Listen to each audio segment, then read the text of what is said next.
चंगी तरह कर।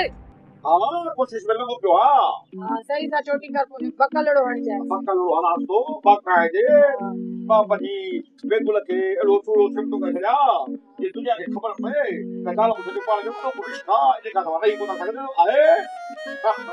हाजी बेगुल नवाब खान जे माण्हुनि खां फुर थी आ त पोइ मां छा कयां बुहारे जा तीला। मुंहिंजी का पुलिस में ड्यूटी आ। सुबुह लाकू 10 चक्कर त इहा ई ॻाल्हि कई थई। अरे हाँ साला हिकड़ी ॻाल्हि मूंखे ॿुधा वाक़ई में 100 चक्कर ते साॻी ॻाल्हि कई थई शर्म कोन थो अथई। हरू भरू साॻी किर किर किर किर किर किर किर तूं रे कॾहिं खां वठी नवाब खान जो नवाब खान जे माण्हुनि जो सॼण थी वियो ई छो ॿुधा आहे। मखण मां नवाब खान जे माण्हुनि जो हमदर्द न आहियां। मां त तुंहिंजे लाइ परेशान आहियां तुंहिंजे लाइ।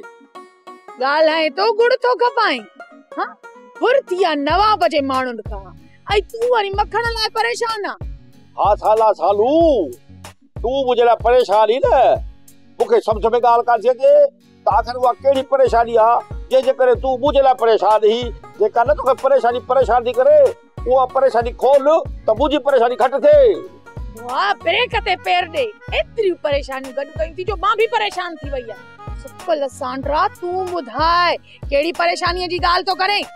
मां सवेरे एतिरो परेशान कोन हुउसि मखण जेतिरो तो परेशान कयो आहे ऐं अॼु परेशान कयो आहे। मां इहा ॻाल्हि थो कयां त नवाब खान हिन तरह जो चङो मुड़ुसु आहे ऐं उन जे माण्हुनि खां फुर करणु ॼण पंहिंजे मौत खे दावत ॾियण जे बराबरि आहे।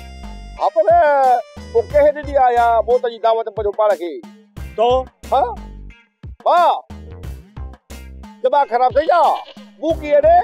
मूंखे पूरी पका त नवाब खान जे माण्हुनि खां हिन तरह में केर बि फुर नथो करे सघे। हा बाक़ी मूसा हुजे हा त उन ते शक वञे हा पर मूसा पाण बि गुम आहे।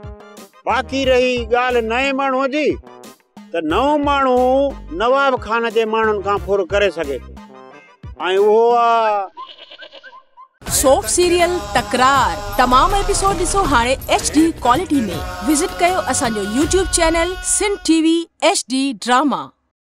सब्सक्राइब कयो असांजो official YouTube channel Sindh TV HD drama ऐं वधीक अपडेट लाइ बेल आइकन खे क्लिक करियो।